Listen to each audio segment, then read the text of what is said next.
Welcome to the Upside Journal podcast. In 2026, domestic venture capital is struggling with extended exit timelines and dry powder gridlock. Yet, a sophisticated layer of cross-border diaspora business networks is quietly unlocking predictable, counter-cyclical returns in AI and climate tech. Today, we're breaking down the hidden alpha traditional funds are missing. Exactly. We are looking at a fundamental shift in how institutional-grade capital is deployed, and traditional allocators who aren't paying attention are honestly flying completely blind right now. We're going to break this structural shift down into 4 clinical acts today. We'll start with the 2026 VC paradox, move into asymmetric information and verification, dive into the climate tech supply chain edge, and finally, unpack the repeatable flywheel framework. Let's jump right in. Act 1. The 2026 VC paradox. Okay, so this paradox is a massive macroeconomic failure point at the moment. Think about traditional domestic VC. It's sluggish, it is completely bogged down by dry powder gridlock and these painfully extended exit timelines. Right, and you have to contrast that directly with what cross-border syndicates are doing. We're seeing high-conviction agility. They're executing cross-border deal flow with remarkable speed, locking in predictable, counter-cyclical returns, while traditional headquarters-driven capital is just effectively paralyzed. Let's anchor this in the hard data. $705 million. Yep. That is the exact amount deployed by these cross-border syndicates across 14 African countries in just the first quarter of 2026 alone. This isn't theoretical. It's a highly optimized surge, and they are systematically de-risking investments long before mainstream VC firms even secure a seat at the table. And we have to emphasize, this isn't just a volume story. It is a fundamental structural evolution. Back in 2024, sure, remittances hit a record $104.6 billion, but that was mostly acting as passive family support. Exactly. The shift we're tracking now is that capital aggressively moving into multi-yielding investments. We're talking direct equity participation, sovereign diaspora bonds, and a massive 40% year-over-year increase in diaspora-led angel syndicates. This capital has transformed into a highly strategic venture allocation engine.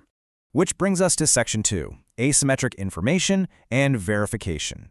To really grasp their edge, you have to understand the concept of operational alpha. Right, we define this as the excess financial return generated specifically through deep cultural, educational, and regulatory fluency.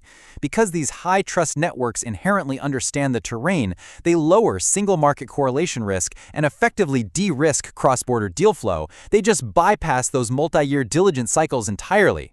Look at how this geographic diversification matrix practically eliminates operational overhead. In West Africa, specifically corridors like Senegal and Nigeria, operators bypassing bureaucratic friction by plugging directly into dedicated diaspora directorates. And then in East Africa, through hubs like Ethiopia and Kenya, that same localized fluency is accelerating really complex deals, like power purchase agreements and land tenure verification. It drastically limits their macro volatility exposure. And if you look at the African Development Bank data, there's a very clear pattern. Robust financial mobilization isn't just about pure population size. No, not at all. Countries like Egypt, Kenya, Nigeria, and Senegal are outperforming because they've proactively built formalized institutional frameworks. They are providing the exact legal certainty that institutional-grade capital requires to flow seamlessly. Moving into Section 3, the climate tech supply chain edge. Let's ground this theory in the hard mechanics of AI and climate tech infrastructure.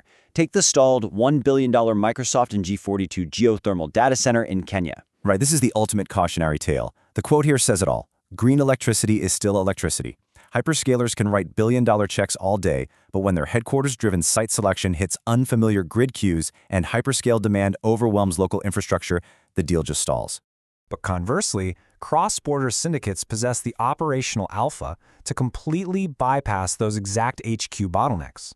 They are securing local power purchase agreements, like with KenGen, and navigating county-level permits in a fraction of the time. It just proves that the capital best positioned to capture these infrastructure gaps isn't always the one with the biggest balance sheet. It's the capital with the deepest relational and regulatory fluency. And this advantage extends right into fintech-driven verification. Startups are aggressively leveraging massive mobile money platforms. Think M-Pesa, which essentially turns any basic cell phone into a bank account to drastically slash go-to-market friction. A perfect example is the Nigerian Renewable Energy Village. They're utilizing a $120 million package via blockchain transparency to guarantee verifiable fund allocation. It's an incredibly efficient, cooperative model capturing those remittance inflows specifically to build green infrastructure. Finally, Section 4, the repeatable flywheel framework. To move from a single high-conviction deal to scalable portfolio theory, top-tier funds are running a very precise 4-phase playbook. Step 1, geographic diversification across proven corridors. Step 2, operational due diligence utilizing that deep local fluency. Step 3 is Pan-African syndication through high-trust networks. And Step 4, deploying staged follow-on capital based on hard milestones. It is a completely repeatable investment-grade execution engine. So what does this actually look like in practice? We're seeing capital start as a single power purchase agreement at Alcaria, and then it compounds into a distributed, multi-jurisdiction compute network across the broader Rift Valley. Because once they establish that regulatory and construction playbook, they replicate it effortlessly across Ethiopia, Djibouti, and Uganda. They are building a resilient, multi-jurisdiction asset base instead of just holding a single stranded asset. Which leaves us with a highly provocative question for the institutional allocators watching this explainer right now. Is your fund structured to execute high-trust, cross-border deal flow before mainstream VC secures a seat at the table? It is the critical question for 2026, because if your strategy still relies on traditional sluggish diligence cycles, you are entirely unexposed to the operational alpha quietly driving this massive structural shift. Let's wrap it up there. Capital has become highly commoditized, but the infrastructure to execute high-trust, cross-border deal flow is rare. To get ahead of these macro signals and access our premium investor network, subscribe to the Upside Journal and join our membership communities. See you in the next Daily Drop.